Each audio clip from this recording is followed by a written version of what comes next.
Somewhere around 1 in 5 people reading this has crooked teeth. Not could be straighter, actually crooked, crowded, overlapping, twisted out of place, the kind that needs a metal cage bolted to your teeth for 2 years to fix. And if you didn't get braces, there's a good chance you know exactly who did, because it's basically everyone. Here's the part that should bother you. Go back far enough in the fossil record, and that problem almost disappears.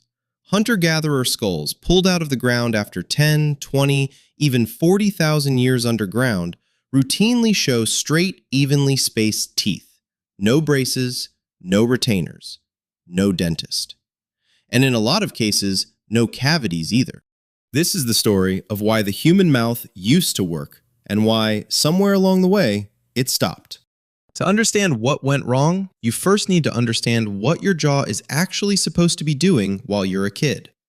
Your jawbone isn't a fixed size you're born with. It's built during childhood, the same way muscle is built in a gym, through repeated mechanical load.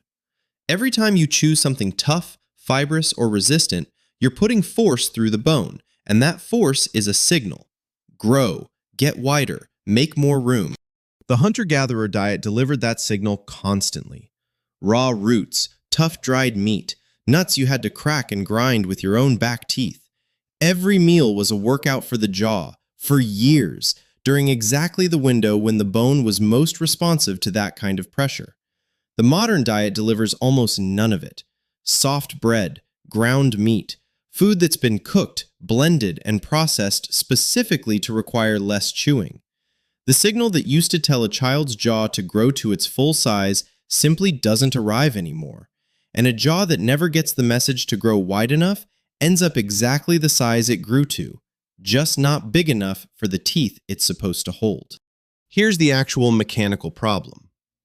Tooth size is controlled mostly by genetics. Jaw size, it turns out, is far more sensitive to environment and use during growth. So you end up with two systems that used to grow in sync, quietly falling out of sync. Full-size teeth, an undersized jaw, and nowhere for the extra teeth to go except sideways, backwards, or stuck underneath the gum line entirely, which is exactly why wisdom teeth, for a huge share of modern humans, never fully emerge and have to be surgically removed. Researchers studying skeletons across the shift from foraging to farming found something that makes this concrete. It's not that farming populations simply inherited smaller jaws from smaller ancestors. Their jaws changed shape in a specific, consistent way, right at the point their diet changed.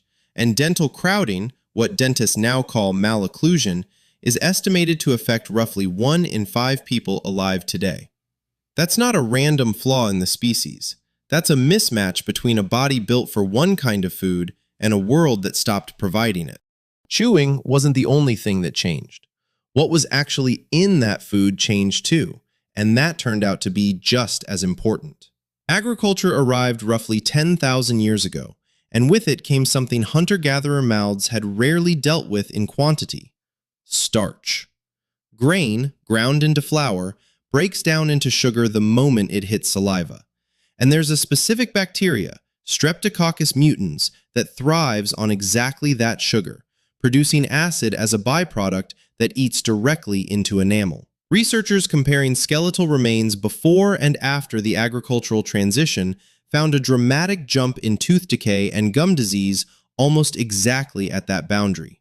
Different food, different bacteria living in the mouth, a completely different disease burden riding on top of it. Now, here's where the story gets more honest, because it would be a lie to say every ancient mouth was perfect. In a cave in Morocco called Tafaralt, archaeologists examined the teeth of hunter-gatherers who died between roughly 15,000 and 13,000 years ago, thousands of years before farming existed anywhere on Earth. And their teeth were a disaster. More than half showed decay. Only a handful of the dozens of skeletons examined had cavity-free teeth at all. The reason turned out to be diet, not agriculture.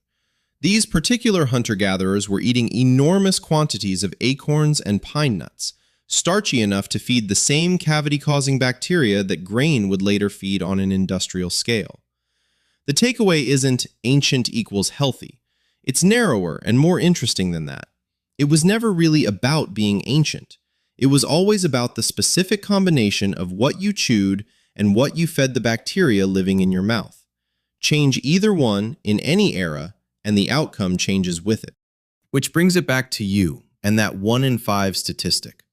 The mouth you have right now wasn't designed to fail. It's running on hardware built for a diet of tough, fibrous, low-sugar food, forced to operate on soft, processed, starch-heavy meals instead, sometimes for an entire childhood, sometimes for an entire life. The crowding, the impacted wisdom teeth, the cavities, not a design flaw in the species, a mismatch between an old blueprint and a new environment, showing up in the one part of your skeleton you can't help but notice every time you smile.